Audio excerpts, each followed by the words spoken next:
Sorry I'm late, I just don't give a fuck.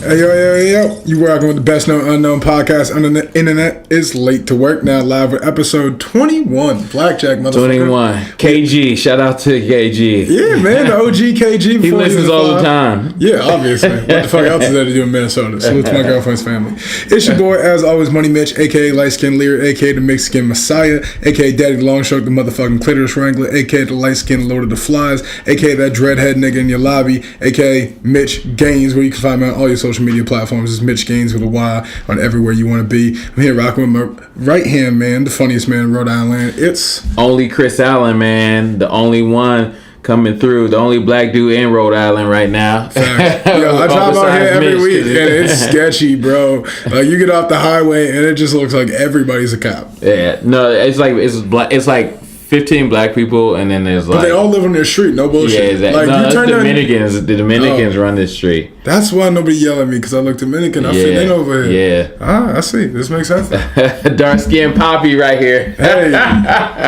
Champagne Poppy, I'm coming for your ass. Yeah, tell them to get them bricks ready. So we back. We live. Sorry about last week's audio quality. We had some technical malfunctions.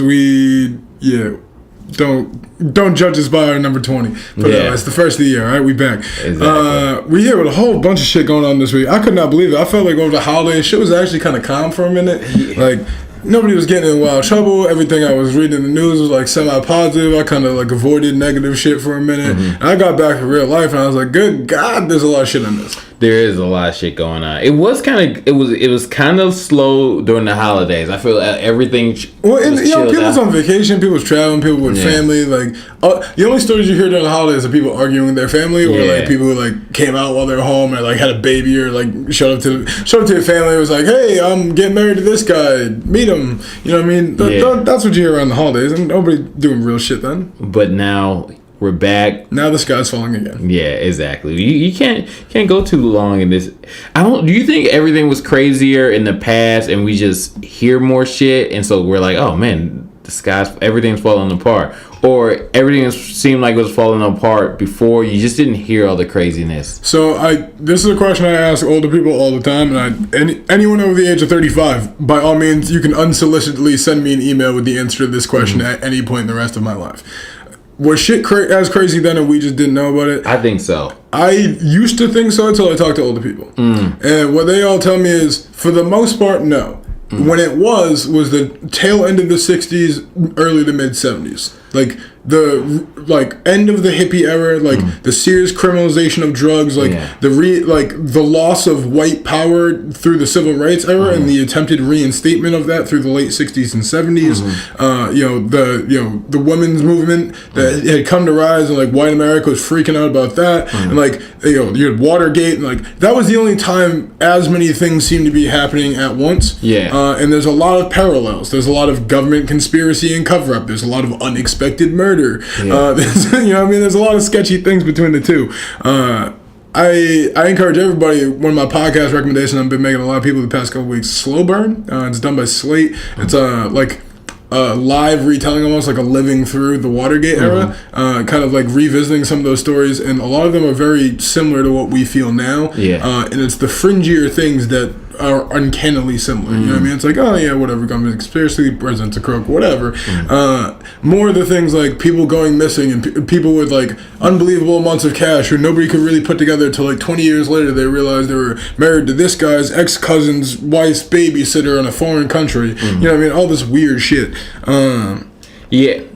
Speaking of that, I've been. That's what it feels like right now to me. So speaking of a low-key podcast, I've been listening to this dude, AJ Benza's podcast. It's called Fame's a Bitch, and he's like an old New York like gossip writer. And then so what he does is on his podcast, he pretty much just like dissects shit in the media, or like he'll go back into like old school like sports or like celebrities from the past, and he'll dissect it. He'll do like Prince, he'll do like Hugh Hefner, and he'll do like Mike, I'm sure. He hasn't done Mike. He's only had like 30 podcasts he's put up so far.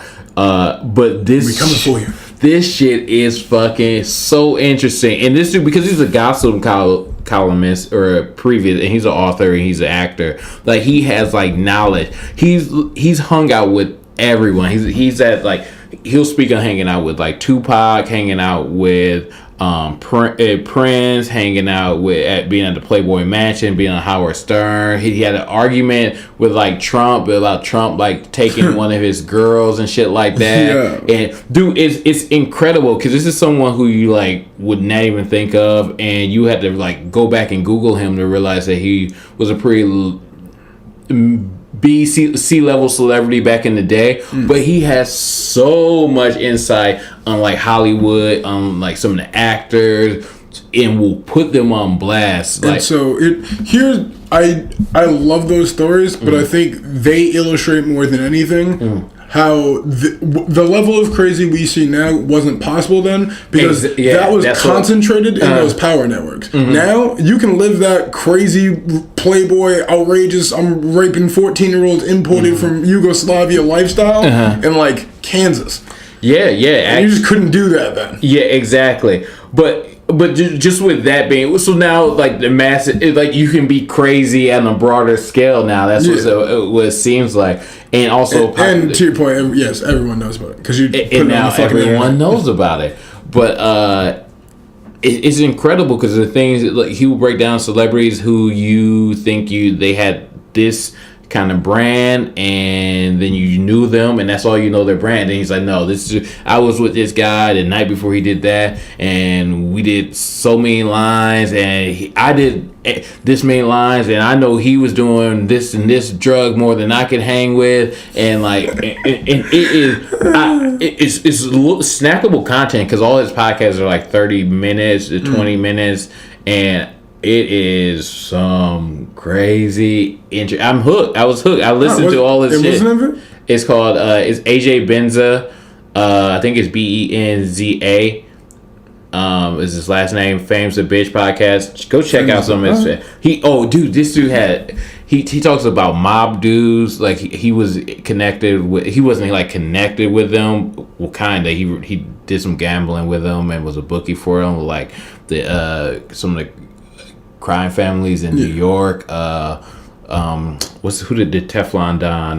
Gotti. He's like his relationship with John Gotti and how all these elements cross with like politicians and like a lot of the famous people from the past and shit. It's so, and he goes into like some of the pedophile shit and going on in Hollywood. Dude, it's some crazy shit. And some of it you're like, all right, he's taking this, he's reaching on some of this and putting in his opinion over some of the factual stuff. But some of the things he's like, he's been there. And I'll go back and I'll search it online and see how much of it is accurate. And a lot of it shit is fucking... I mean, I think one of the things I love most about podcasts as a medium, especially you give these people voices who are fringe characters, but in those worlds, and they're not scared to say anything. Some of these people don't even know. I'm not saying this guy, but like there are people with platforms who didn't know they weren't supposed to say things, and now like the people who were gonna make them not say anything are dead, or in jail or whatever, and these people are just out here, and it's like, hey, you know all that crazy shit you were hearing that everybody swore wasn't true, and the guy who said it like got sent to a mental hospital back in 1992 or whatever. No, that happened. I was there. Like that's facts. Exactly. Here's video. Here's 16 photos. Here's my Sony HD Handycam. You know what I mean? Like, no, it's crazy because and it peels back the curtains on some of the insane things that have been happening in Hollywood. Now we get to see the inside. We get to see it brought into the daylight. And we're so surprised, but from listening to this dude's podcast, like this shit has been going. Like, obviously, celebrities have been crazy forever, but he gives the insight of how crazy it was in the early 2000s, in the 90s, in the 80s, and beyond that like we weren't privy to before. And he's like, look, let me peel back the curtains. Like this shit, this guy, like some like whether it's Prince, whether it's like he had a you keep bringing up Prince. The Prince just like fuck a bunch of teenage boys. No, he's like, just talking. He actually. You're scaring me. Prince is my guy. No, Prince. His recollections on Prince and his relationship was very positive. He did make like 2 episodes on Prince, but it was mostly just about his like hitting drug abuse and so forth that he kept. I mean, did you know about it? And exactly. And sometimes he's seen him and been like, like this is an issue and someone should do something about it. I'm not saying because I don't know shit about Prince. I wasn't around for Prince's heyday and all that. You know what I mean? I like Prince's music, but I don't know like Prince the guy very well. Yeah. All I'm gonna say is this: anyone who makes music that good is usually on drugs. Yeah. And that's just facts. Yeah. Like not a lot of people are able to get in touch with the human like emotion and like being on that level normally. Honestly, from his recollections and experience, it was like Prince's whole thing was just pain. He had a lot of pain, and he started. From all the dancing and shit. And that's how. And like Prince didn't drink. Everything about his life was pretty healthy. Besides that, he had a lot of pain, and he was trying to deal with it, and it just it turned into addiction where he had to use it to get through his day. And then, eventually, you got to pay the piper, man. So let's use that to transition into musical artists who feel a lot of pain and are also on a lot of drugs previously. Eminem and Joe Budden feud. Oh, yeah. Because I can't stay on Prince too long, dog. I'm having too good of a day to be trying to think about dead people all day. So Prince, R.I.P. He's the GOAT. Like, I don't know what else you want me to say. I think this is a weird feud, and I don't think we understand every angle of it yet, because I was just listening to Buttons on his podcast today, which he released, and he was although Bizzare defended M and attacked Joe Budden, 50 Cent made a statement defending M and attacking Joe Budden. What Buttons was trying to explain is he doesn't feel like M's talking about him. He's like, he feels like he was talking about everyone beside that commented on besides. He feels like he's talking about like the masses in general, not anyone in specific. Yeah, I don't know if that's true. I don't know if that's true either. I'd have to know when some of these bars were recorded or written or whatever.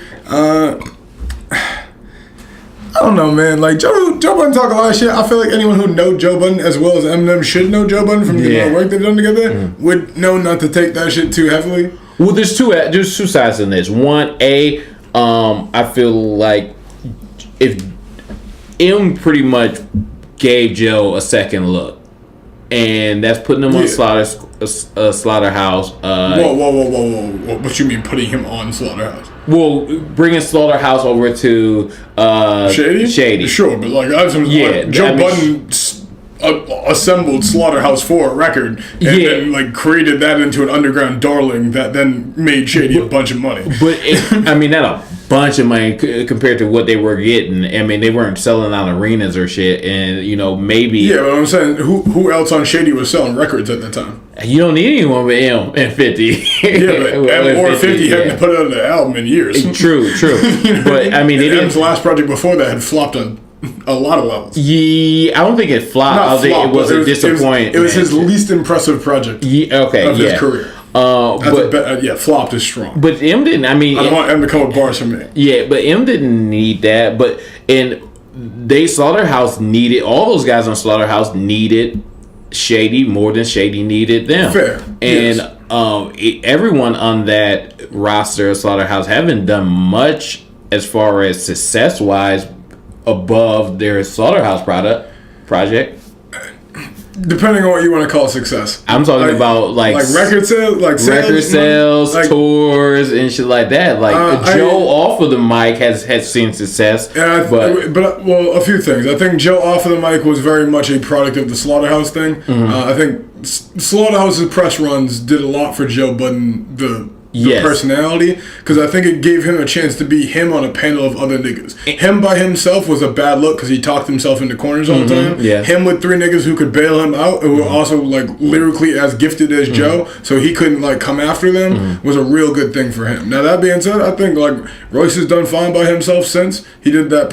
He did a project with M after that, and then but that wasn't even the project that like did numbers. He did Prime with Primo. That was the shit that really like did crazy for him. Well, no, because they did the song with him, M, and Rihanna. Well, yeah, that was huge. Once you use those, there's almost like catapults to like put your name and brand in a different level, especially next to Eminem. Wait, you can't say nothing about him then? Yeah. you got to do it better. And if it's B, if let's say like you got on your own TV show and then you start popping, and then like the next season is shit. Someone asked me on TV, like, what do you think of Mitch's new show? Like, I think he's doing a good job. I respect where he's going with it. I expect him to continue to grow.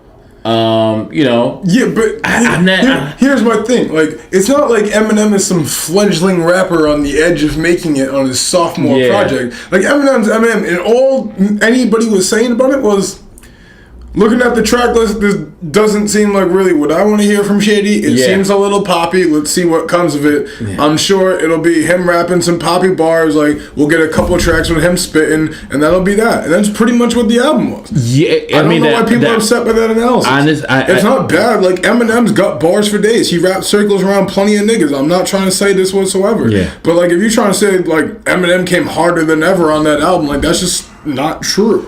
Yeah, I think, and I'm playing devil's advocate. I don't agree with, if he is upset with Joe, I don't agree with you as a megastar being sensitive enough to be upset with someone voicing their opinion about your work. Yes.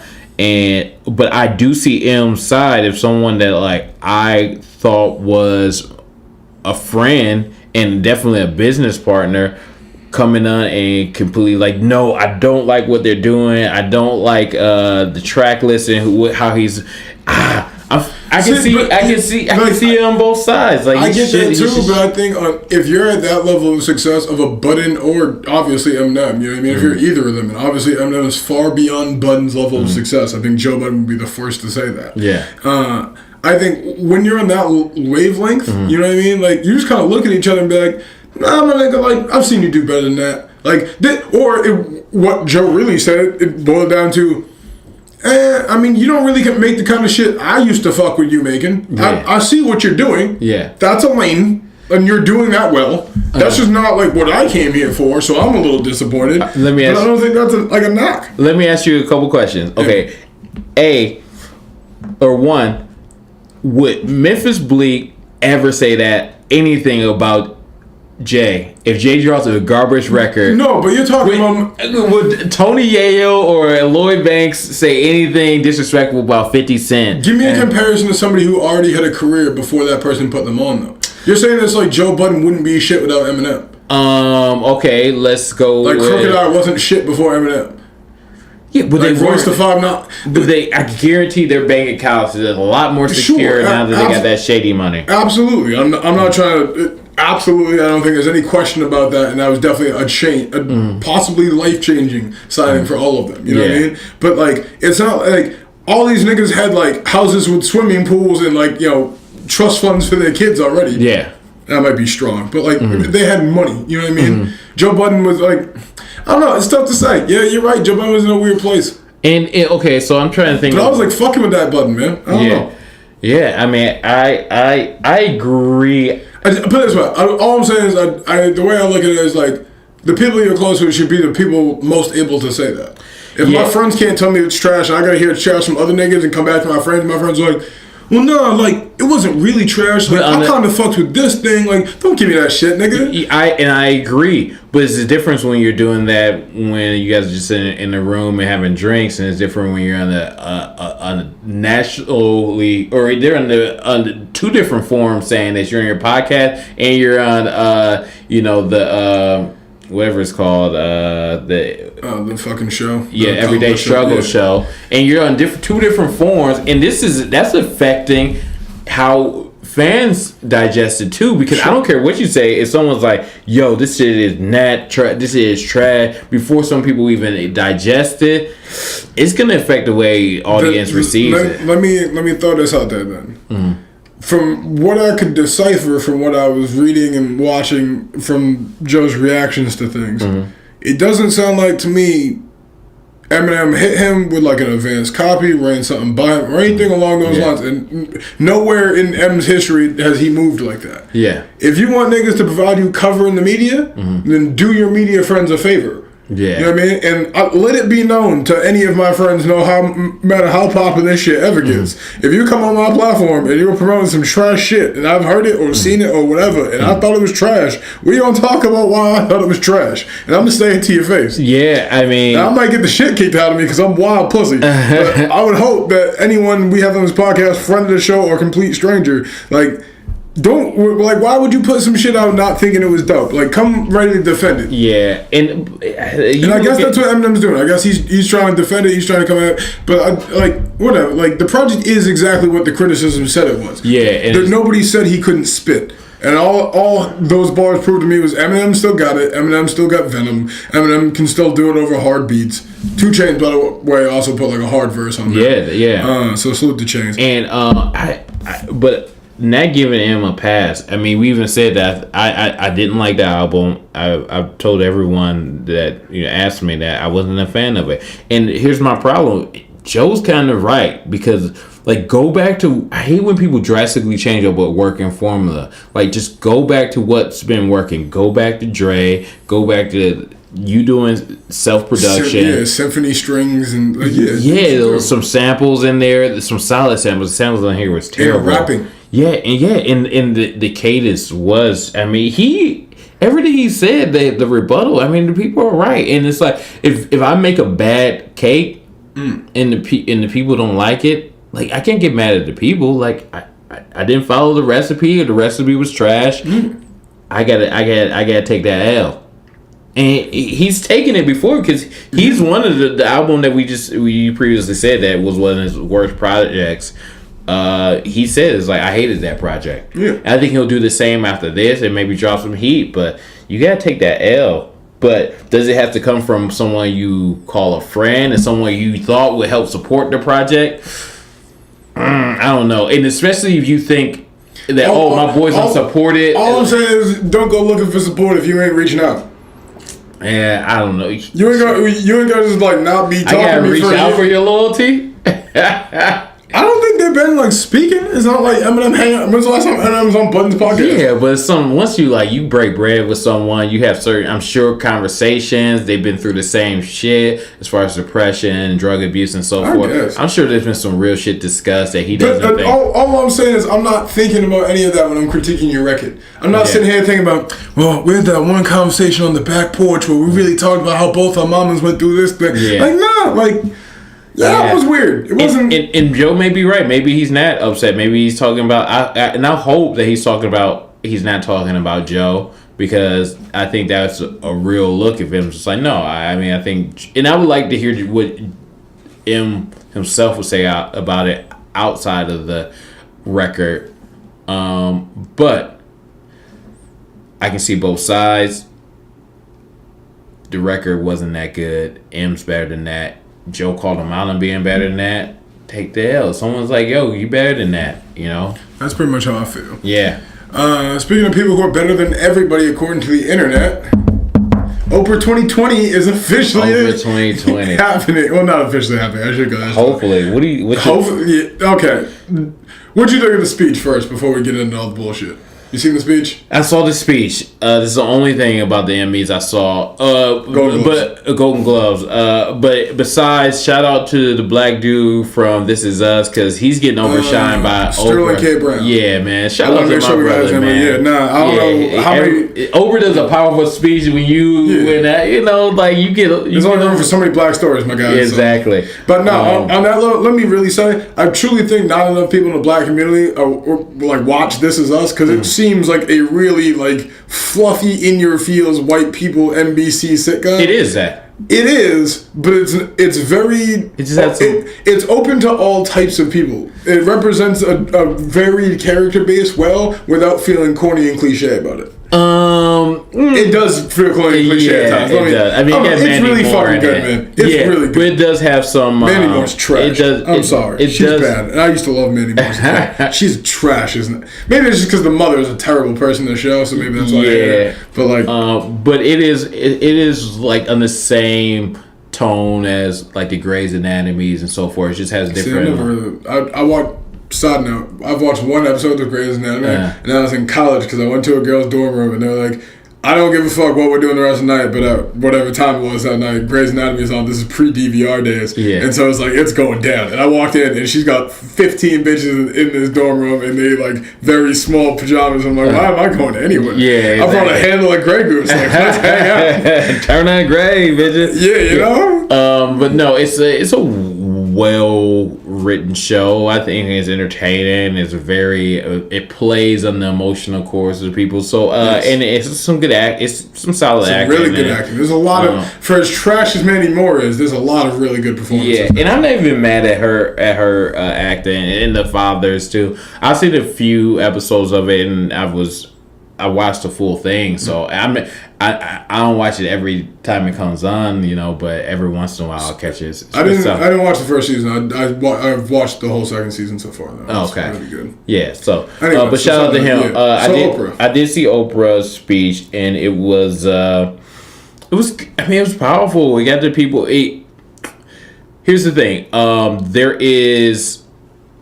Especially with what we see in politicians, and especially with Trump and so forth, there's a lot of people who are upset, and there's a lot of our politicians that are under the spotlight that doesn't give people motivation or hope or inspiration. And so for like Oprah to come through with like something that's powerful, extremely insightful and moving, it breathes that air of hope into society that people have been looking for. And it seemed presidential, right? And that's what, you don't think so? You're skeptical? In today's current America, let me say first and foremost, most everything seems like it could be presidential. So I don't know that's how very true. discerning of a that's statement very it is. Why are we still trying to vote celebrities into office right now? Do we not see how this is going? Yeah, I agree. But I'm not saying Oprah is Trump. I'm saying, like, I don't know that. I would like a presidential candidate to be seriously, like, considered who has political understanding and knowledge. Over successful business people and entertainers running politics. That doesn't seem like it's going well. But career politicians have not been going well for a long time either. I mean, Obama, he was a new senator. I mean, he hasn't had a ton of political experience before. Sure, I'm not saying we need a 40-year veteran, but I want a senator, mayor, a governor, somebody who has a working understanding of the political ecosystem. And maybe just rich people have to have that. I mean, I understand that. And like, I'm sure Oprah has a work. I'm not trying to like come off wild, like massages, like, oh, this broad must know nothing. It's like, I am sure Oprah has a working political understanding that most of us laymen will never achieve. Yeah, that is for sure. But I think also, like, a lot of Oprah's pitch is like, I don't know, it. You're right. It breathes hope. It just seems too fluff and not substantive, and that's always like.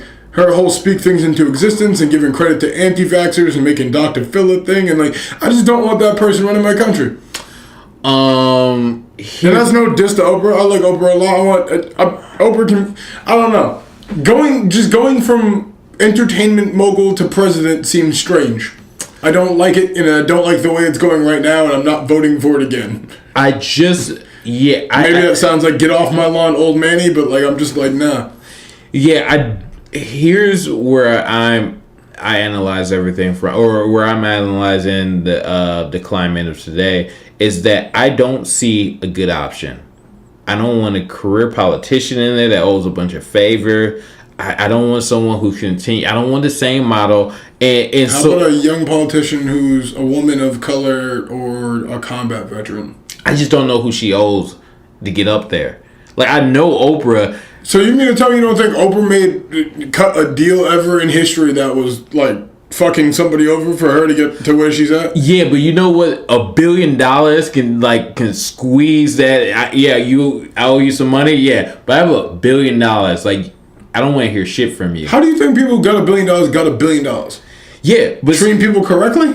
No, I guarantee there's some. But I'd rather have Oprah, who's like, if she's doesn't do something, she's still a billionaire. But you have someone come in, like a new politician, like a Obama or like a Clinton, who came into the presidency pretty much not having a lot of money, you have to make. I mean, you can't bite the hand that feeds you. You have to, you have to keep things going in order to solidify your space and your relationships. But if you already have $1 billion and you're self-sufficient regardless of whatever happens in this political realm, then I'm only going to make decisions based on what the people want, and I don't owe the Koch brothers. I think that's the part you miss entirely. You think she owes these people anything? I don't think that at all. But I think anyone who is self-sufficient doesn't owe the people anything.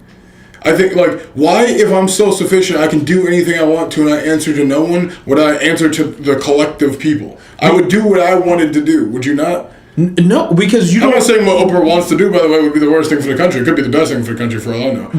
But she just was considering just her own agenda.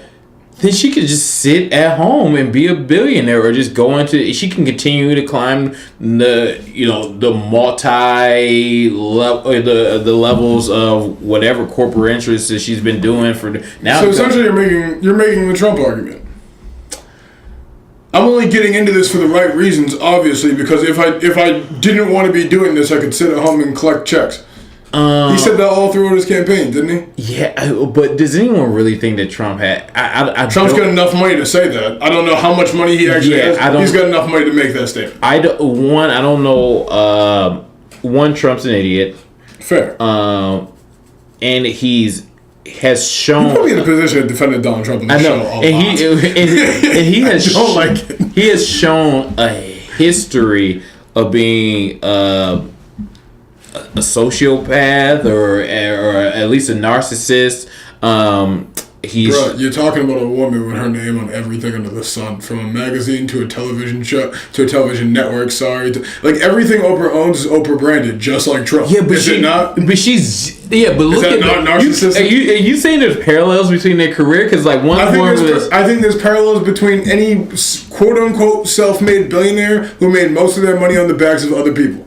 And I'm not saying that about Oprah, because I know Oprah is an upstanding citizen. You're going to get killed. Oh, I am sure. But my point is, no one, and I mean no one, and paint me as skeptic, no one's got $1 billion in the bank who didn't fuck somebody over. And I'm not saying I need somebody who's flawless, but I want to know. I agree to that. And there's already, I don't trust... Do you really just blanketly trust Oprah? That seems to be Oprah's vibe. It's just everyone seems to trust her. She is the person who gave you Dr. Phil. Do you trust Dr. Phil? I don't blanketly trust anyone. I do... Do you trust anti-vaxxers who she validates all the time? Who gonna fucking kill us all? I do think that once you dig into things a little bit... I'm not saying she's Trump. I'm sorry. Yeah. Before I do get killed for this. I do think that Oprah is coming in here with good intentions. Agreed. I think she is... And she would not... Because I think her ego is... She would not put herself in the position to be a president nominee if she thought that she would have to put herself in a position she would have to be someone's tool or pawn. I agree with that. And that is her ego. That's the reason why she's where she is. She does have that, anyone who's a billionaire wants to considers running for president has an ego and has there's something weird about them that thinks they can fix the world. And I just feel like there's a huge difference between Donald Trump and Oprah. I think that her intentions are going to be well intended. I think that the factors of her not having this history and politics that we know of, besides and knowledge that we know of, I think what you gamble with that is far less than what we've seen with a career politician or a young politician who's coming in here and has to play the cards, has to play the system. I'd rather have.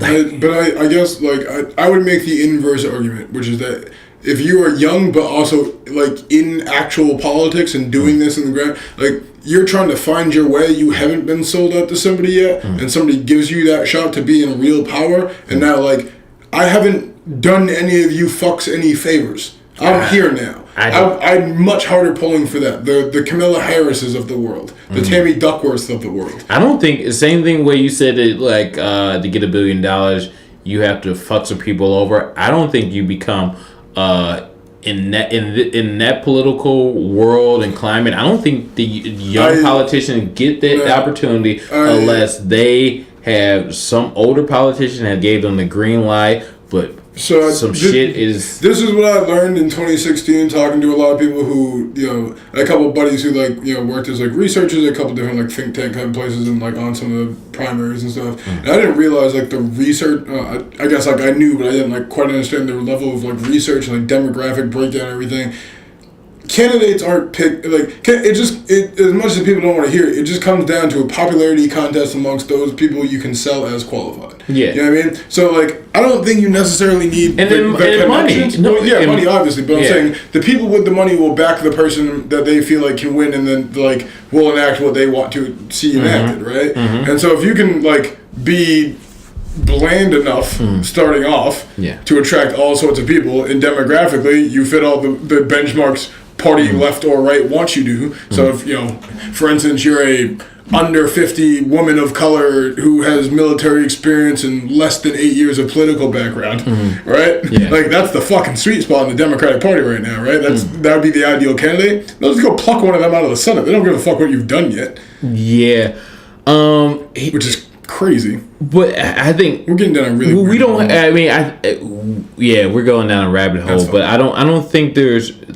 I mean, the Democrats been criticized a lot, especially now, about their lack of young, fresh faces. Absolutely. But I think they're actually doing a lot about it. I'm very amped for the 18 midterms. I think I'm hoping that comes true. Put it that way. Yeah.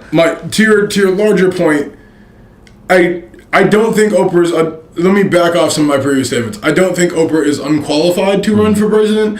I'm just very uncomfortable given how voting for entertainers into the highest office in this land have gone so far in history. Between Trump, between Reagan, yes. Don't love it. Yeah, and I even made that same argument on the earlier podcast. I don't care who it is. The Rock is getting floated out there. Yeah. Do people really want to see Dwayne Johnson and Oprah Winfrey running on a ticket together? That's people who are really pulling for that. Are you fucking serious? Why don't we get Count Chocula next? But that sounds like a joke. But you have and I'm not trying to take anything away from either of those people. I'm not saying you can't be, but maybe that's the future. Maybe you to become president, you need to be a world-renowned entertainer, and then a media personality, and then a talk show host, and an actor, and then you can be president because it's just one more cog in a fake system. You know what I mean? Yeah. But that seems fucking bizarre to me, and I don't want to start that trend. Yeah, I feel like we can find qualified people for president who aren't Oprah and The Rock. I think there. Kid Rock. I think whoever the fuck else is running. I can agree I can agree to a certain aspect of that argument. I think that there is a bigger problem, and these are just symptoms of a bigger problem. I prefer to get a large portion of the money out of the politics and make people. Do you think you do that by running billionaires who are quote unquote self-sufficient? No. I think that's my point. Yeah, but that's the game we're playing right now. So it's you prefer. What's gonna need to happen is a young tech savvy candidate is going to need to run a low budget, impactful campaign. Like a less than $100 million campaign that yields, say, 12 to 15% of the popular vote. Yeah. And then the world is going to fucking change. Well, we're starting. But until then, I don't see it. I think we're starting to see that. I mean, you saw it in Bernie Sanders. He ran a grassroots campaign, which that was the most. Well, as far as trends. Yeah, I mean that was the anomaly. I'm a Bernie guy, like this. Yeah, but that was the anomaly of this. Any political expert would say, Trump is not the anomaly. Bernie Sanders is to run a grassroots campaign And Bernie Sanders is what fucked Hillary. That's what allowed for Trump. Yeah, exactly. And Hillary people can't stomach it. And then I think we saw the same. Was it? I think it was not Germany, but maybe France. They had another guy who ran.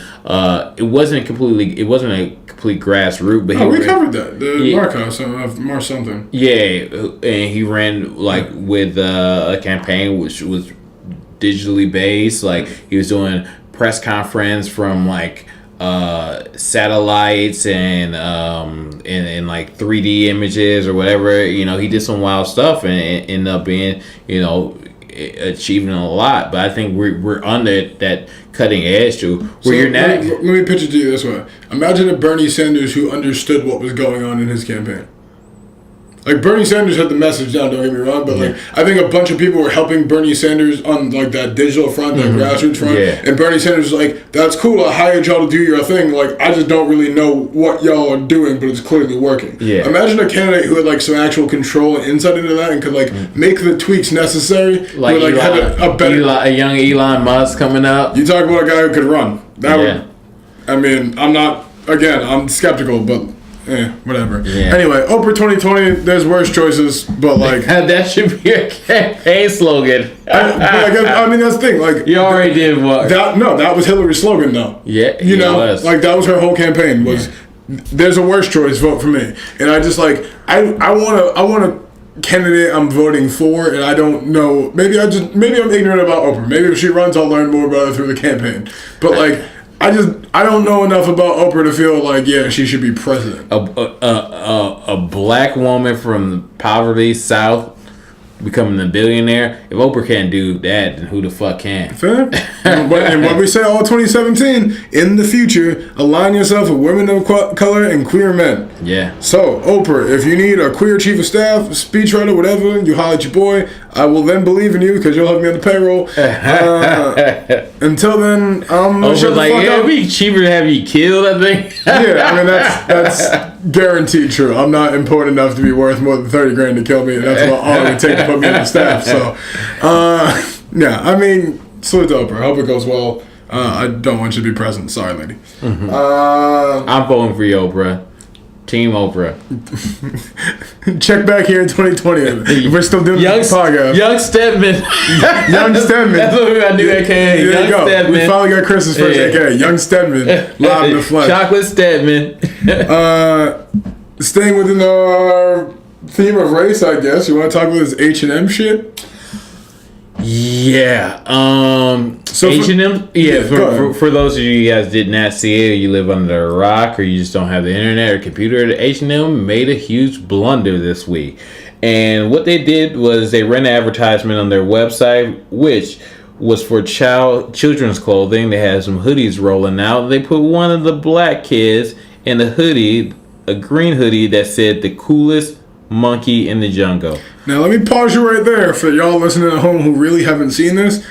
This isn't like racially ambiguous black. This isn't maybe he's Dominican black. No, this isn't he lives up near like Egypt. Son, yeah, this is like Sierra Leone, Kenya, like Nubian nation black. Yeah, my nigga is like you just don't put people of that skin tone in a shirt with the word monkey on it at all. That's a bad idea. Yeah, every time.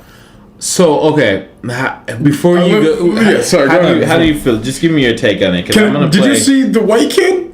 That was the part that got bad. Did you see his hoodie? Yeah, and all they had to do was like... Jungle survival expert. Yeah. Hey, how about just... Let's switch these shirts. Right. Yeah. I even said... You know what's funny? I said that to somebody before I even saw the one of the white kid. I was like, all you gotta do is put a white kid in that same hoodie. That's a fire hoodie. Yeah. Like, coolest monkey in the jungle isn't, like, that's not offensive on a hoodie. Yeah. Like, that's a tough hoodie. I might actually buy the hoodie. I don't know. That's still not. Probably not. No, definitely not. But, like, for, like, children who just like animals or whatever, like, cool. Yeah. You know what I mean? But the one that really got me is, like, you have that in this very, like, nature green on the black kid, and then you have, like, the warning orange, bright orange hoodie that says jungle survival expert. As though these two kids would be playing together, and this white kid needs to survive the experience of having a black kid in his school, or his playground, or his soccer team, or wherever the fuck this kid's wearing this hoodie to.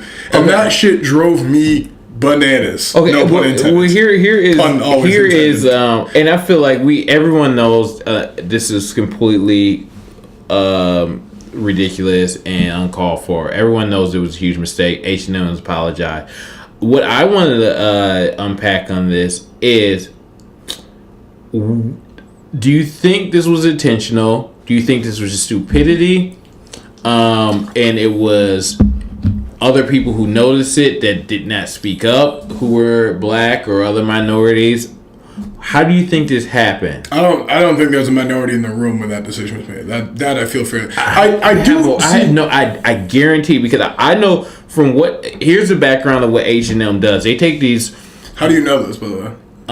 Just from like reading interviews and shit like that on H&M. So like H&M is like, they take these fashion students and so forth who are coming up. So like these kids, these are like the college students or whatever who are going to be working for Gucci and Dolce & Gabbana, but now they're getting their experience. So they have them design all this shit for them. And I'm not sure they do this for the kids section. I'm probably, but that's what they do for like the adult section, and then they design all this shit they get for cheap. They had send it out to Malaysia and have these dudes in these sweatshops make it for like 2 cents a day, and then but I guarantee that they designed it. I'm guaranteed they have like a cool hip marketing staff or something of young professionals. There's no way that H&M has some fire stuff. I'm not gonna lie. See, this is my thing. There had to be a minority in the room. If there were, the part that trips me up is their kids, right? So like, I have to imagine like the parents have to sign off on something. Like I would have to imagine you have to see what they're modeling before you sign off on what they're modeling. Exactly. And that seems bizarre to me. No, I bet you like, you know how these corporate, like you do your general waiver. Yeah, you want to be this and that. Yeah, all right, we'll send you the prints afterwards. Yeah, I very much agree. I assume that's how that. But as far as like the decision making, like when you like see the ad shot, if whoever's reviewing that, I don't. But it's either I don't think that's happening high enough up the process to have like the cool hip team involved, or it's happening way above their heads. One of the two. Yeah. I don't think that's like hitting that middle management crowd at all. Yeah, which is kind of like that young hippie, like hip yuppie crowd you're talking about. Mm-hmm. What happened is H&M came out with a statement. It was like, we don't see blacks or any of minorities as animal. We just see a cool shirt, and so since we don't look at it like this, we're riding with it. What do you think happens? What do I think happens, or what do I think? What do you think that's the statement? Like, what's your opinion on it personally? Personally, I don't see this kid as a monkey. I just think it's a cool shirt, and that we would put it on any kids. We don't see we're not racist, and we won't apologize for. I'd say I actually kind of almost would applaud that, but I'd have to argue then, like, my nigga, just put somebody else in the shirt. Yeah. That, like, if you felt that way, then, like, if you felt like, put it this way, you designed a shirt that says coolest whatever in the wherever, right? When you go to have that shirt modeled, you want that modeled by who you think represents the coolest blank in the blank. So the decision that was made was, out of the child models we've selected for this shoot, which of you looks like the coolest monkey in the jungle, and you put it on the black kid. Yeah. That's not cool, my nigga.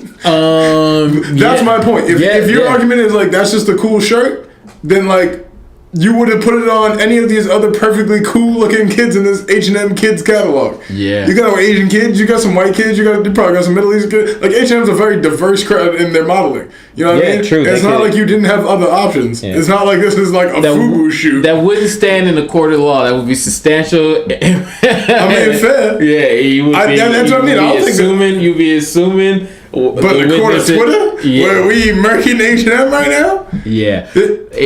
Let me jump to the serious question. Are you boycotting H&M after this? Because I'm certainly not. And I'm sure Black Twitter will roast me for that. But like, I wasn't buying H&M kids to begin with. I wasn't buying anything for it. I wasn't buying H&M anymore anyways, just because that was... Because you're 33 and you're grown now? Yeah, and on top of that... I'm 27, I still shop at H&M. Yeah, and... judge the fuck out of me for that. And on top of it... Just Henley tees and $5 sunglasses all day. Yeah, and there's a ton of issues I have with H&M. I mean, even their whole... Put me on. I'm not boycott H&M. Sorry, let me get off. It's worse. Even like all these... I mean, I'm not acting higher than that, holier than thou, because I shop at Zara's, which uses the same practices, but it's like if you want to have, there's bigger issue than this racism. Like there's like the whole corporate setup is structured around like going into these shithole country. Excuse me if you live in these shithole countries. And you live in these nice economically low economic countries and having like people work for. How do you think you still wear Nikes though? Yeah, so that's what I said. I mean, like, but H&M was just like, I don't know. That's what I mean. Like, and I wasn't rocking with them anyway. Nike is always my baller because we've known Nike has been operating sweatshops literally since I was a child. Yeah, you know what I mean. Like I've known Nike used slave labor since 1998 or so. Yeah. So if you're gonna wear Nike, I can't take you seriously boycotting anyone else's ethical practices. I'm a hypocrite. Yeah, that's true. I don't have as many Nikes as I used to though. But those dunks are so fire.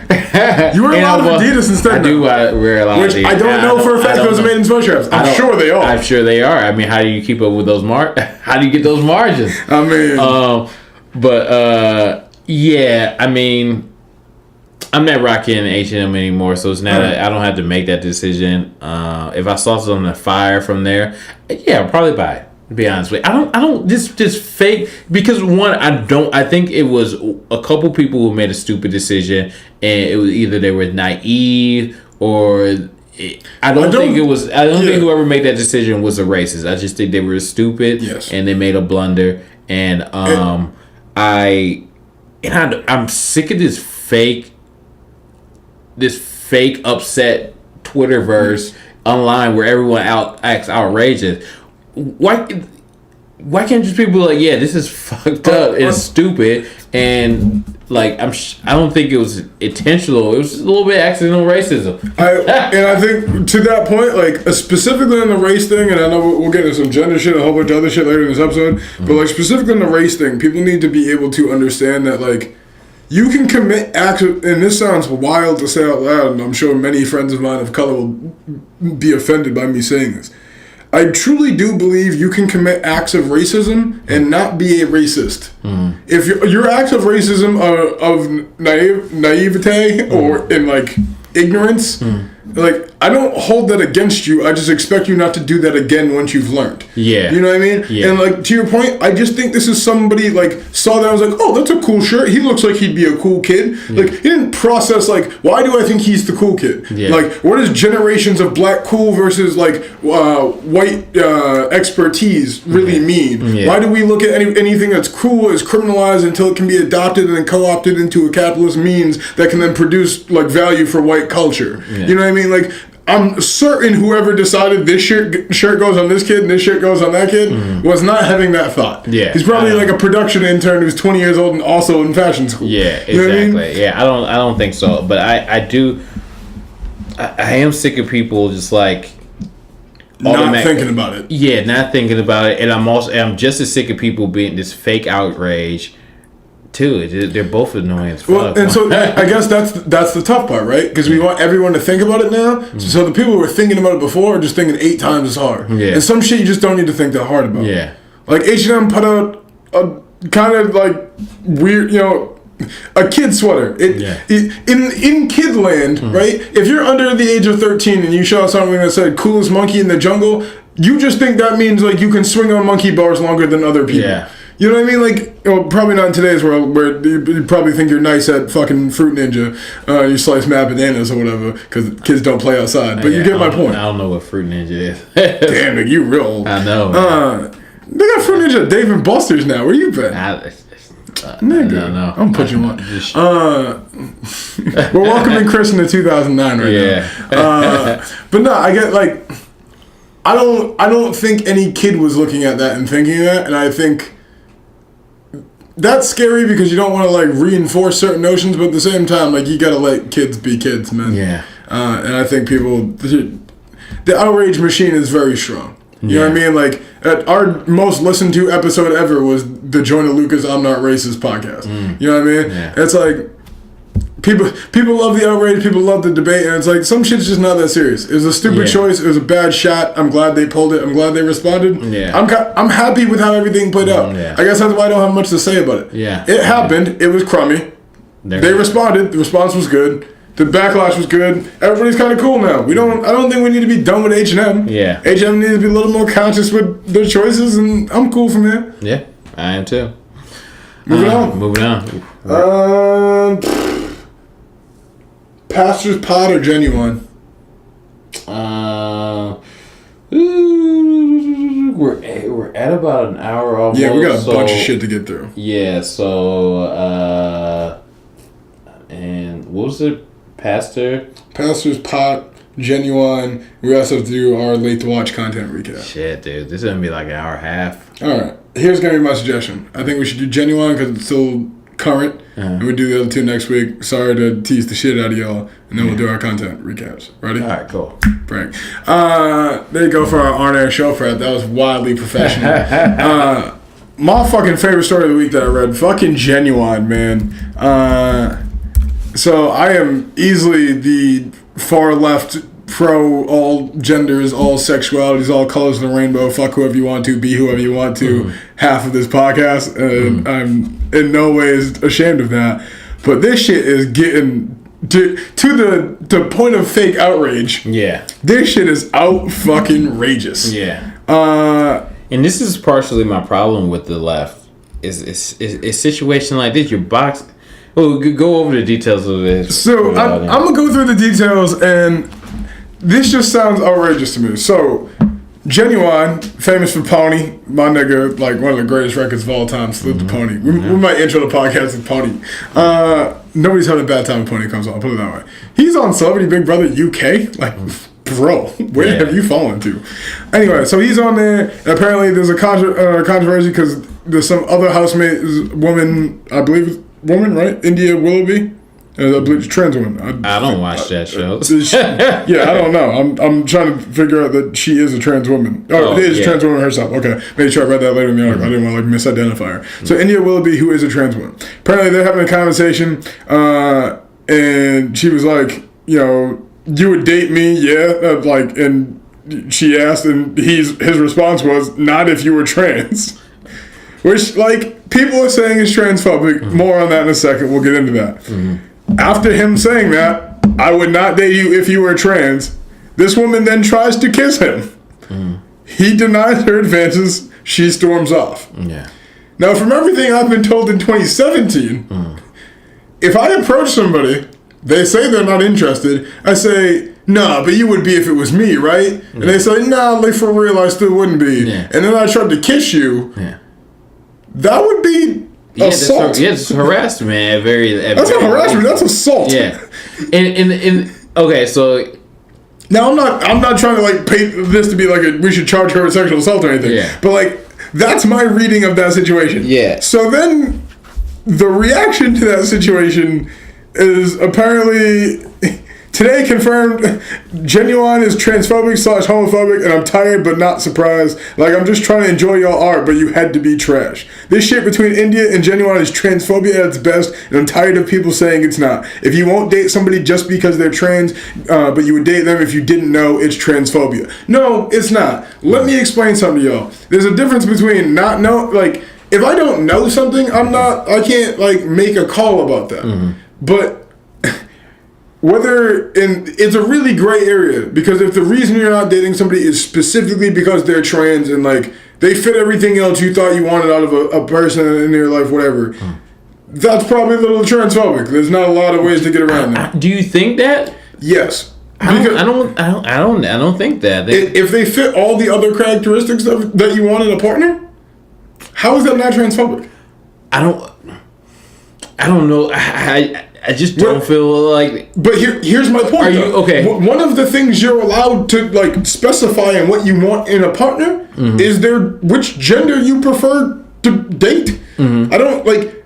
You can't tell gay people that they have to fuck other genders, right? Like I can't go to gay men and be like, no, like you must fuck women now. I can't go to lesbians and be like, you gotta take this dick. Yeah, like, exactly. Like otherwise you're cisphobic. Like that's not how that shit works. But just because his preference is not to date a trans woman, it doesn't mean that he doesn't like that's just not his preference. He doesn't want to date a trans woman. I will always ask people the question when they say I don't date blank or I don't want to date blank. Why? Because if your reason for not wanting to date trans people is something like, I find that shit gross. I don't want to figure out what's going on down there. Like, that's some transphobic shit. Well, that you frame it like that, but you say, like, one, I don't think a lot of people understand. Dave Chappelle, as we will go into, we can cover all that at once. That's good. One of the things he said in his stand up, and I hate to give away his bit, but is that he was like, I totally get it. I totally understand people wanting to be what they want to be, and I support that. And I don't care what they do with their I don't care what anyone does with their life, regardless. But if he has the right to say, like, look, like I don't. If you were trans, it's just not something that's interested. Yeah, and he doesn't have to have a reason. Does he need to have a reason why? Is it just maybe he doesn't? And sometimes you don't even understand. I don't understand why I want to date women. Like that's not something you set down. I want to date women. It's just something that's how There's some women that just don't want to date black men, and so I don't.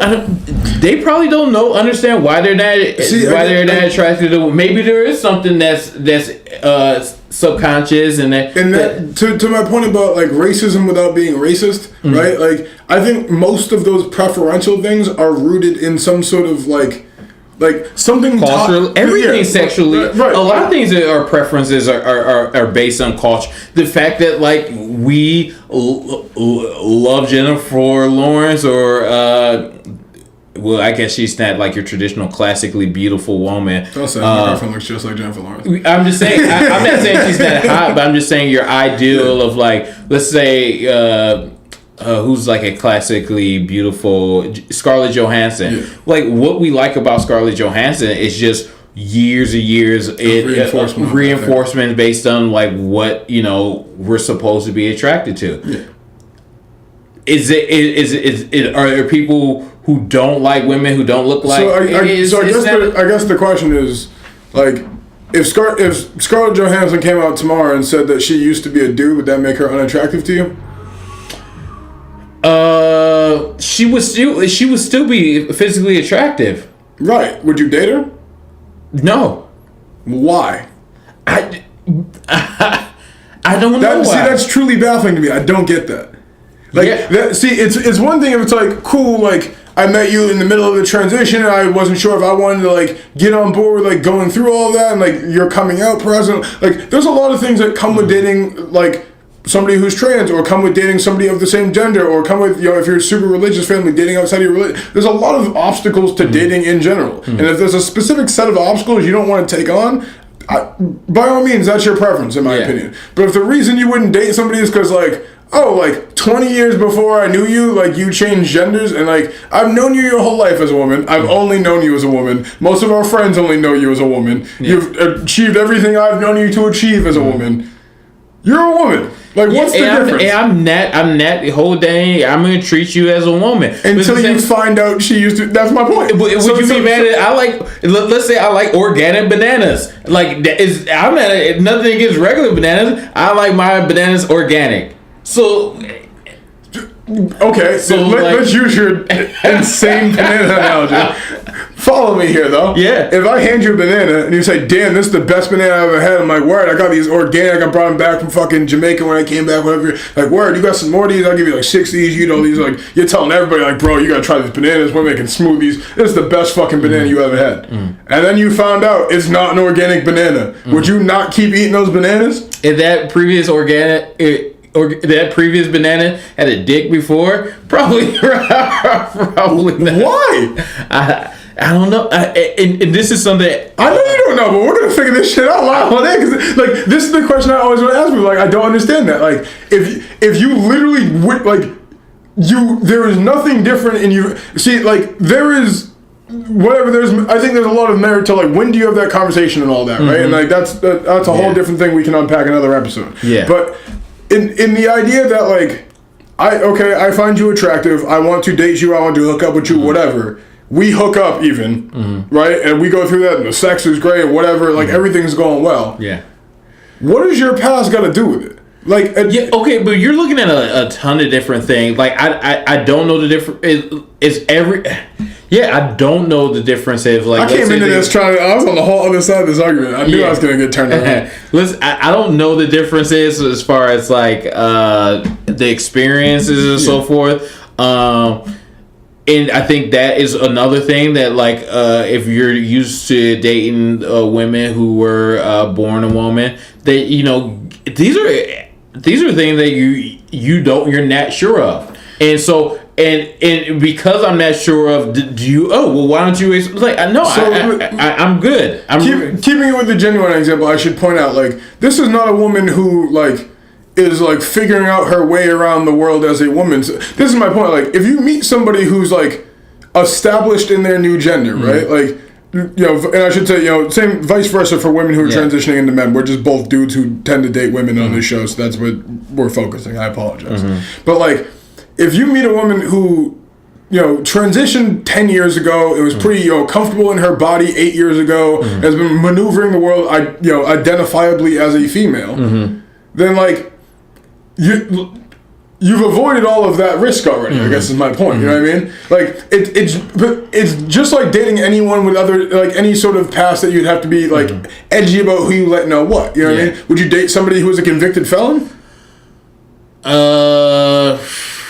That sounds terrible. Like I'm comparing being trans. Yeah, exactly. But past is past. But that's what I'm saying. It's like if there was something like what you know, if somebody used to be in the CIA and has like a job they couldn't talk about for 10 years, all this shit. You know what I mean? It's like I don't know who, and that's one of the weird things about adulthood. I always point out to people who are younger than me. It's like the biggest change you notice when you've grown up is when you stop, like, everyone you know up until a certain point in your life, you know who they've been their whole lives. Yeah. When you're an adult, I only know the person I've met recently. Yeah, exactly. My girlfriend doesn't know what I look like without dreadlocks. Yeah. I've only had dreadlocks for 2 out of 27 years on this planet. You know what I mean? Yeah. So if she only liked niggas with dreadlocks, me and my girlfriend would have never dated at 25. Absolutely. Right? Like, and that's a you know what I mean? And that's what I mean. Like, that's crazy. Okay, and also we have to look at something. We have to examine something too. That no one has a clean slate when it comes to prep. Everyone in society, the culture that we live by, is a little bit racist. Is a little bit xenophobic. A little bit sexist. Is a little bit ableist. 100%. 100%. We're a lot of things. Yeah, we are. And if you're none of those things, you're the opposite. You're a liar. If you're not one of those, you're a liar. Dude, everyone comes into this with some kind of preference, some kind of slant one way or the other, and if it's you don't understand it or you haven't dissected it enough to realize it, I'm sure there's if you do, the root of it is something that's been programmed in your mind by culture, family, parents, society, or something like that. Even if you're a minority, I think minorities sometimes get off the hook on some of the things that, you know, racism they have for other cultures and so forth. But, you know, we have to... You mean like how Asian women 95% of the time won't date black men, and then black men 95% of the time just like fetishize Asian women? So it's like the grossest revolving door of minority and minority sexualized racism all the time? Exactly. So, but to your point, maybe it is a little bit and this is not something that I've even unpacked. I'm doing it on the air live, so maybe it is maybe there is a little bit a degree of that, the same way that maybe a white woman who can look at me in the workplace or wherever or social as an equal, but be like, you know what, like, black men never did it for me. And maybe it's some previous programming that, you know, has been established in her past that she doesn't look at black men as sexually attractive. But I have the same thing. I don't know, but it wouldn't do it for me. I don't think. I guess the way I always look at this is, I don't. If you're announcing that's not what you're into, nobody should be trying to force you to be into it. All right. Now, my only flip side to that coin, and that is to defend Genuwine, I guess I should say, is like if I'm telling you I don't like sexually I'm not into this, and you keep trying to push that on me, and then you are saying no you want this because it's me, and then try to kiss me, that's uncomfortable. I don't like that. Yeah. That's unsettling. Yeah, I agree. Now, as far as why you don't like me, you're right. Like, there's a lot to unpack regardless what the reason is. Yeah. If it's you're trans, you're short, you're tall, you're fat, you're skinny, you're too old, you're too young, you're not young, or whatever. I don't know. There's a million reasons people don't like people. Yeah. Sexually. I think you're entitled to all of those, but you're not entitled to express them, especially to the people that you're biased against, without defending them. And if you don't have a defense for them, then you should probably look harder at them. Yeah. And I think that tends to be the case in a lot of these situations. When people say, like, I wouldn't date a trans person, it's like, you ask them why, and to your very example, it's like, most people don't have an answer. And most people don't know. Even unpacked it to a certain extent. And there's a limited understanding of who we are as people.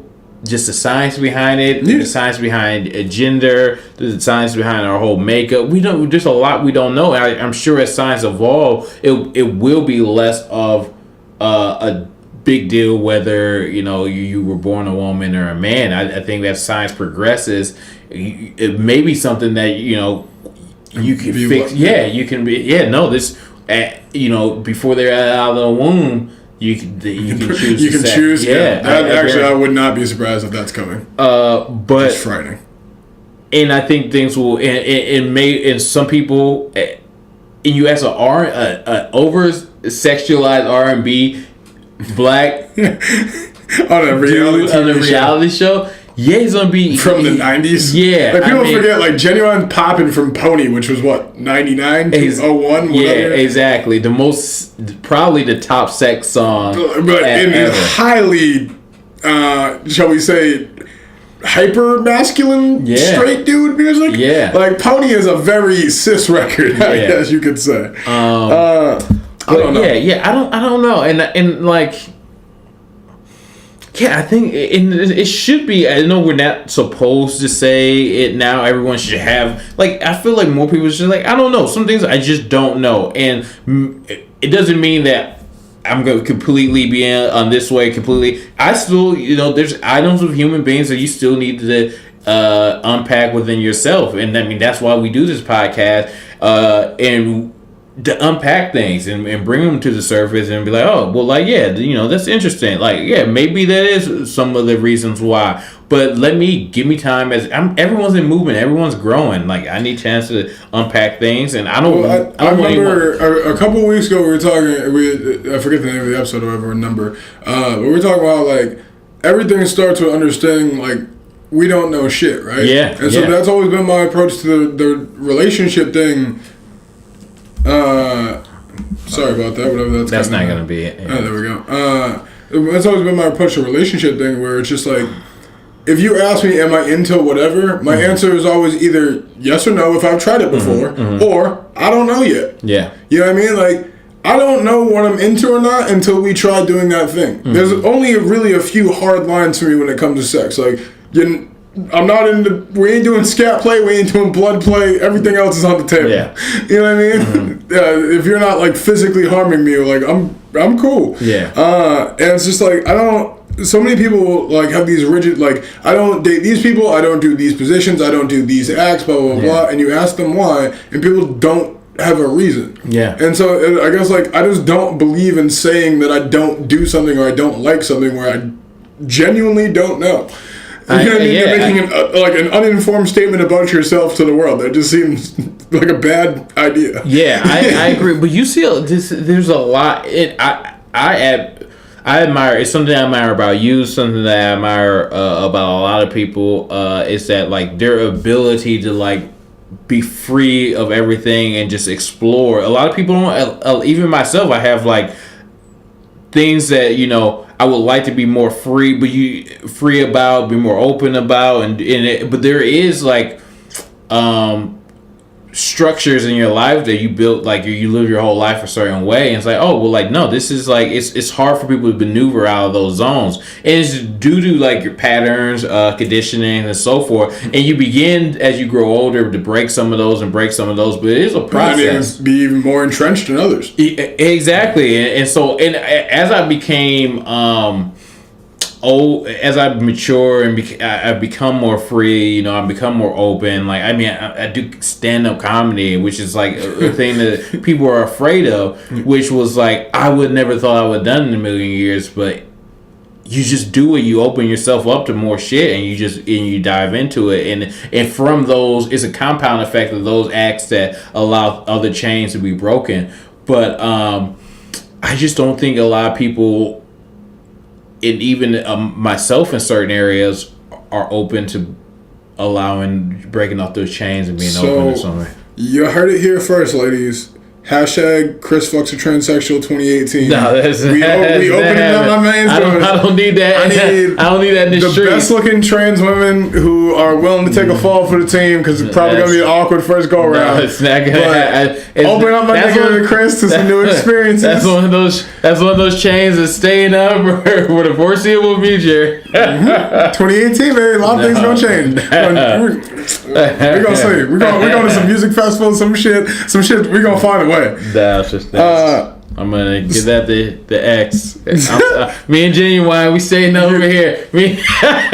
So to your point, and I guess to stay on top of here with the conversation, in Chappelle's special, one of the best lines of the special, I thought, was his when he's talking about transsexual people. And he was like, I understand, blah blah blah. And he says, but you gotta admit, the whole paradox of the thing is kind of funny. Yeah, you're trapped in another person's body, and I wish he had like expanded on that bit, because my thought was like, that sounded a bit cruel when he just like said that and laughed at it. But if you build that out a bit, right, it's like comedically, it's like that's the equivalent of you being you but trapped in like Finding Nemo's body, right? You're like a clownfish, and like I don't even know how I'm breathing right now, but like, yo, the world is fucking weird, like get me out of here. Yeah, it's pretty fucking funny. Now, that's also very painful and sad and whatever, but it's also kind of fucking funny. And as a comedian, like, your nature is to laugh at your pain, right? That's what comedians do. And I think that was his approach to it, was like, yo, like, my bad, but if I was a trans person, like, this is absolutely how I'd be inspecting it. 100%. Like, how did I get here? Why am I trapped here? How do I fix this? And like, a lot of people missed that. And I thought that was the important part of the joke. And also, like, another thing that he said that I feel was important in that was that, like, and here's the thing: when as a society have we started to give a fuck about what people feel on the inside? Like, that was a beautiful. That was like, dude, like 100%. Like, like, do you be free to do whatever you want? But like, and this is my whole theory is like, I don't give a shit what anyone does. See, and I don't want anyone, just as long as you do whatever you want. I want you to live your life. I want you to be happy, and I want to be free to do whatever I want to be happy. Now, if someone's discriminating against you or someone's discriminating against me, we take each other's side. But like, as far as that, I don't care if you're happy. I don't care if you're sad, or if your life doesn't interchange with mine. It's like, I agree. That's the current standard of things. I don't want, like, I get why Chappelle feels that way. I get why anyone over the age of probably about 30 feels that way. I'm starting to feel that way, and I'm coming up on 28. You know what I mean? So it's like, I get it, but that's not the future I'm hoping for yet. I'm hoping for a world where we give a shit about like how each other is doing. Actually, it's one of the things that I struggle with a ton in my normal life. Actually, is like, the way I am, especially like being self-aware about like some of my mental health shit, is like, you want other people to be like aware. But if you overshare, you're the crazy nigga, right? Like, some dude strolls into work, who's like, bro, like, you don't understand, like, I had a rough day, like, my insomnia's been flaring up, I haven't slept in 4 days, I was thinking about killing myself this morning. And the dude at like the cubicle next to you is like, John, you're really gonna stop telling me this. You know what I mean? It's like, so it's weird, because like, you want to share your experience, but at the same time, like, oversharing can get really like toxic very quick. Absolutely. I agree. Chappelle navigated that very well. Yeah, it is a tricky balance, and also I think the like people caring has not. I think obviously with some people who would have general person who's not struggling with like some chemical imbalance or something like that. I think unhappiness among our society and culture now is at an all-time high. I think it is a society thing. It's a culture thing. It's the fact that people are fucking working 40, 50, 60 hours a week. Both parents are working. Everyone's trying to get ahead. Everyone's trying to attain all these goals, the pressure, financial pressure and all. I think that has a lot to do with people being unhappy. And so we're going to direct our energy at micro issues. Yeah, we got to tackle some of those issues about people building a society where people aren't spending their life at work and trying to attain, the next flat screen, the next iPod, and spend more time just like in the community, hanging out on the porch with people they care about. And then you'll see people will start going the other way where people are less worried about how they look in their TVs and so forth, and spending more investment in like, because they're spending enough time with their neighbors. Yeah, absolutely. And you see in these cultures where those are the key, because I have a coworker in France from Africa and so forth. They're like, completely like we don't work as much, we don't have as much, but we are way more happier than you. I've heard that from pretty much damn near every culture outside of America. Yeah. But I want to point out, we might have predicted the future very early on in this podcast, so all y'all who haven't, go back and listen to the first couple episodes. I think it was episode 2. If you have like 9 hours. Yeah, exactly. Yeah, those like 5-hour episodes. Not that this one is that long, but we talked about kind of like the evolution of the world past the need for currency, and Bitcoin is forcing that hand quicker and quicker by the day. And not to tease y'all too much in one episode, but a little later on in the year we're gonna have somebody on to discuss Bitcoin and kind of break some of that shit down. But I think one of the fascinating parts of cryptocurrency in general is what happens to regular currency and what happens to the need for currency, and do we establish some sort of universal income? And when we get there, that means, some sort of, I guess, essential income that covers things like housing and healthcare and things of that nature. And then like, what does that do to your point about like the necessity of full-time work? Or overtime work as we're doing it now. And with also the rise of AI, artificial intelligence, and so forth, things are going to change. We don't blow each other up before then, and a lot of things are going to be changing. So, and hopefully we do move to that round where, and hopefully we get some guests on to discuss that shit, because I want to know what's happening before the world ends. So if anyone listening to this actually knows how the world's gonna end, by all means email us. I'm trying to know. And if you got a bunker, like, I'll pay double rent. Anything else about Chappelle you wanted to touch on? Because I know you were so last week you were super hype on this. Let me say this, I'm not sure it was like you put it up there with like some classics. I think it's like a tier below that. I think it's like classic 1A, like Bigger and Blacker by Chris Rock. I can that level. Like, is that fair? Is that good? I watched it again, and I'm gonna watch it again. I'm sure you're gonna watch it a few times. It's very rewatchable. I watched it as a comedian, and the skill level that is being displayed. It's like watching. It's like watching an artist paint something where you're like, how the fuck is he doing this? And then at the end you step back and it's a different painting than you watched happen. Yeah, exactly. And so, and I watched it again and I was like, that was still good.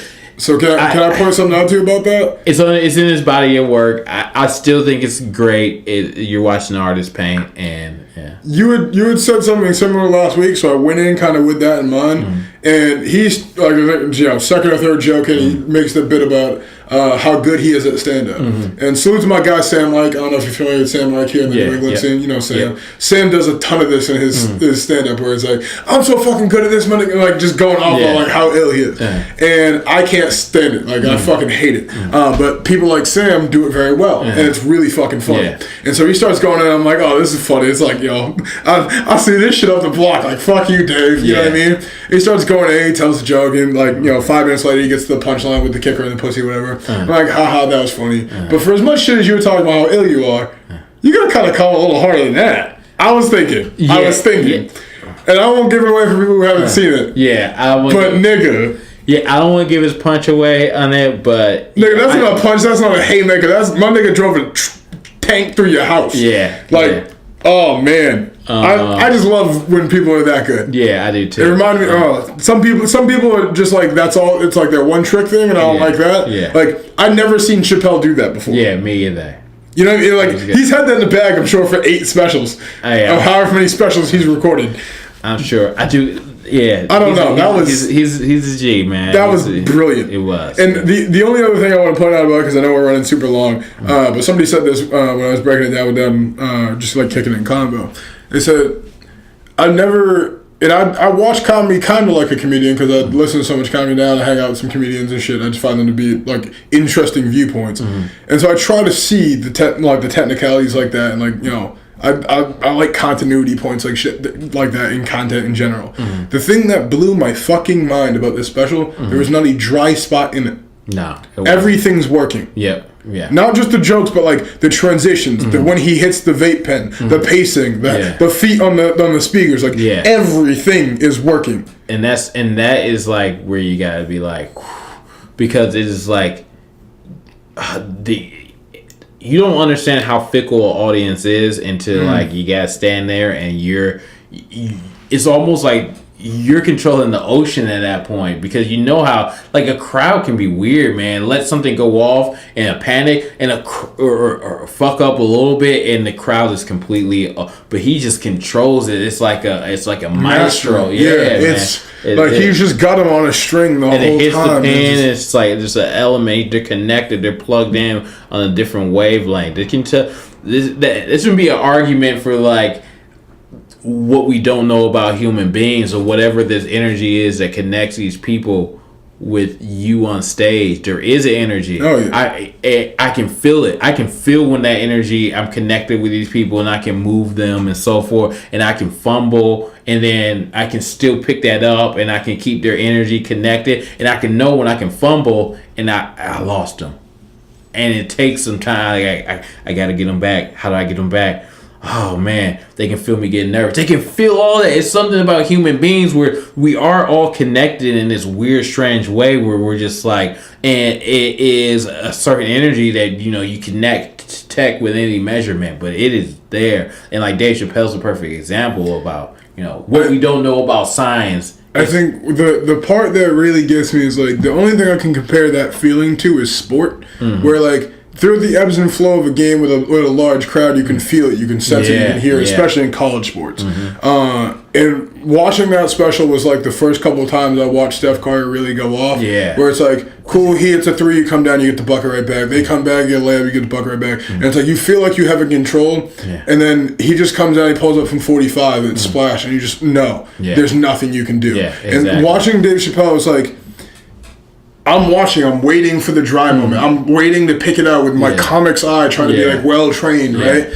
And it almost comes, and then just splash again, like did you really think I was fucking up, nigga? Do you know who the fuck I am? I am Dave motherfucking Chappelle. I lived through Viacom trying to ruin my fucking career, nigga. Do you know who the fuck I am? It's perfect. He's the guy. All right, I think we're at an hour and a half. We should just. Can I give any other content recommendations for people? Because now that we try to do these weekly, you want to throw a couple out there? I got a few I really want to touch on briefly if you got 3 minutes. Go on yours and I'll think about what I have. 3 things y'all got to watch on Netflix. We got snowed in this past week up here in the Northeast, so we did a lot of Netflix binging. If you're looking for new stuff to watch, please check these out. 1, Atypical. That's going to be my early... you're late on that. I know I'm mad late on Atypical, but I just binged it over... Like, if you didn't watch Atypical, Michael Rappaport is a way better actor than people give him credit for. 100%. Hilarious fucking show. This could be our top 5. Sure, actually, that's Top good. five, yeah. We can do Top that. 5 shit you should watch. So I'm gonna get that in there. That shit was amazing. The Black Mirror. Everybody needs to be watching. Yeah. I am not. I will be open about that. I watched season 3 of Black Mirror. I'm taking a long break before I watch season 1, 2, or 4. Mirror. That shit scared the ever living daylights out of me. It's fucking frightening, and you. Serious warning: do not watch the show after 10:30 p.m. It'll ruin your sleep cycle. I'm not fucking kidding you. Yeah. I watched that while just getting super blasted, getting my hair done, and nigga, my day was Dude, ruined. I love that show. Yeah.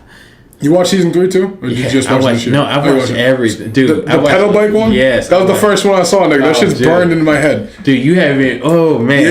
Yeah. That's what I mean. It's a lot for me. It's not for everybody, but check that out for sure. 3 was the other one I had on here. I finally watched American Vandal. Have you seen American Vandal? Yeah. So boy, is that fucking phenomenal. Yeah. It is so funny. Dicks. It's really good. It's just about dicks. Just go watch some dicks on TV. It's really funny. It's funnier than it sounds. Pink dicks. If that makes it better. What do you got? What else? My last one's the real sleeper. So I'm gonna save that and chain. We're here number 5. What did I watched a bunch of shit too. I watched Downsizing. Oh, how was it? Would you recommend it to people? Because I heard terrible things. Pete Holmes kind of killed it. Yeah, it starts off good. It could have been really good. My battery's running out, so I'll be quick. No, I wouldn't recommend it. Watch it, but you're not gonna be that happy. Fair. So I'll give you a 5th that you should absolutely fucking watch. The Godfather, I would say all 3 trilogies are on Netflix. Go watch that. That's on Netflix. That is on Netflix now. You should go watch it on Netflix. Lastly but not leastly, British show called This Is the End of the Fucking World. Just got it in before the video died. Thank God. Awesome. For y'all listening at home who aren't watching this on video, This Is the End of the Fucking World is this super dark British comedy. It's a coming of age story about a teenage kid who grows up as a psychopath. Yeah. And he is looking for a victim to plot and kill this teenage girl who goes to his school, who's looking for a reason to run away from her equally shitty parents.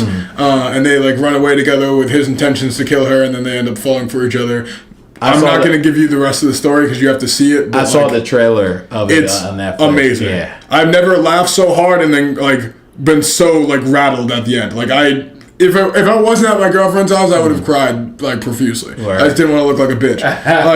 That shit was that rattled me a bit. All right, I'm gonna have to check it out. I was on the fence about it, but I'll check it out. Definitely do that. And if y'all have any recommendations, since we're talking, you talked about some old stuff. So you said Atypical though. Atypical was 2016. You said it was ancient. You said The Godfather. Yeah, but Mindhunter on Netflix. Yes. Go catch up on Mindhunter. That is good. That's dope. That's ill. We might do these 5 every week. That might be a good idea. All right.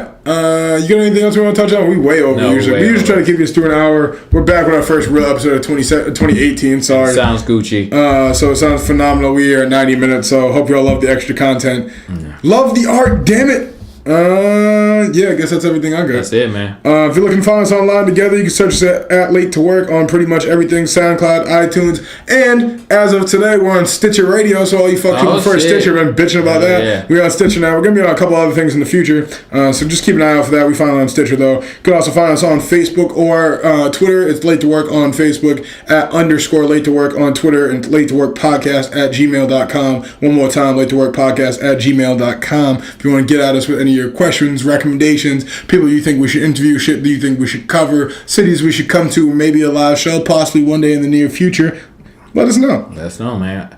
And only Chris Allen, I'm at the Comedy Connection tomorrow or Friday. So, which is tomorrow when we post this. Yes. So, it's the hardcore show. Big deal for me. I'm going to kill that shit. Friday the 12th, January 12th, Comedy Connection in Providence. No, it's going to be Friday you said Saturday, right? No, so Friday the 12th. Oh, yeah, Friday the 12th, man. Yeah, come holler at me. I'm trying to help your dates, man. My bad. You know how I am with dates. I have some more shit for you next time. I got a bunch of dates. I'm filling up quickly in January and February. I'm going to be filming a lot of this shit, so I'll give you guys some links for my stand-up once I put them up there so y'all can see I'm a funny motherfucker. And come out to all of his shittier, smaller shows, and I'm going to do 5 minutes opening for him and bomb, and you can laugh at me. Dude, absolutely. You're not going to bomb, but yeah. We'll see. I don't know. Thanks for listening. As always, stay late and don't be a dickhead. Peace. Peace. just a banter. I'm looking for a partner.